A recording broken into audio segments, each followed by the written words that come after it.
حضرت فاطمہ رضی اللہ عنہ رسول اللہ صلی اللہ علیہ وآلہ وسلم کی اولاد میں سب سے چھوٹی اور سب سے لاڈلی بیٹی تھی۔ آپ صلی اللہ علیہ وآلہ وسلم کو اپنی اولاد میں سب سے زیادہ انہی سے محبت تھی۔ وہ بھی اپنے باپ سے بے پناہ محبت کرتی تھی۔ آپ کو ذرا سے بھی تکلیف پہنچتی تو حضرت فاطمہ رضی اللہ عنہ بے چین ہو جاتی۔ حضرت فاطمہ رضی اللہ عنہ جب 18 سال کی ہوئی تو ان کے شادی کے پیغامات آنے لگے، مگر رسول اللہ صلی اللہ علیہ وآلہ وسلم کے دل میں اور ہی بات تھی۔ یہ حضرت علی رضی اللہ عنہ تھے جو آپ صلی اللہ علیہ وآلہ وسلم کے ہی سائے میں پلے تھے۔ حضرت علی رضی اللہ عنہ نے اپنی درخواست پیش کی تو گویا پیش ہونے سے پہلے ہی منظور ہو چکی تھی۔ رسول اللہ صلی اللہ علیہ وآلہ وسلم نے حضرت فاطمہ رضی اللہ عنہ سے دریافت کیا تو وہ چپ رہی۔ یہ گویا رضامندی کا اظہار تھا۔ پھر حضرت علی رضی اللہ عنہ سے پوچھا گیا، تمہارے پاس مہر میں دینے کو کیا ہے؟ بولے، کچھ نہیں۔ حضرت محمد صلی اللہ علیہ وآلہ وسلم نے فرمایا، کچھ نہیں، وہ ذرا کہا ہے جو بدن میں ہاتھ آئی تھی۔ ذرا بڑی قیمتی چیز ہوگی، لیکن یہ سن کر تعجب ہوگا کہ وہ صرف 125 روپے کی تھی۔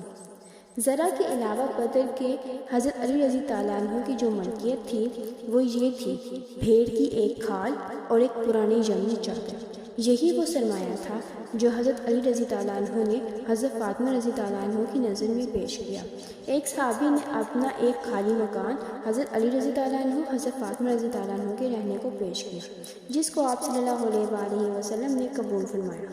حضرت محمد صلی اللہ علیہ وآلہ وسلم نے اپنی چہیتی صاحبزادی کو جو جہیز دیا، باندھ کی ایک چارپائی، چمڑے کا ایک گدا جس میں کھجور کے پتے بھرے تھے، ایک چھاگن، ایک مشق، 2 چکیاں اور 2 مٹی کے گھڑے تھے۔ حضرت فاطمہ رضی اللہ عنہ حضرت علی رضی اللہ عنہ جب نئے گھر میں چلے گئے تو حضرت محمد صلی اللہ علیہ وآلہ وسلم دیکھنے کے لیے ان کے گھر گئے۔ پہلے دروازے پر کھڑے ہو کر اجازت مانگی، پھر اندر گئے۔ ایک برتن میں پانی منگوایا، دونوں ہاتھ اس میں ڈالے اور ہاتھ نکال کر دونوں پر پانی چھڑکا اور بیٹی سے فرمایا، فاطمہ، میں نے تمہارا نکاح خاندان کے اس بہترین شخص سے کیا ہے۔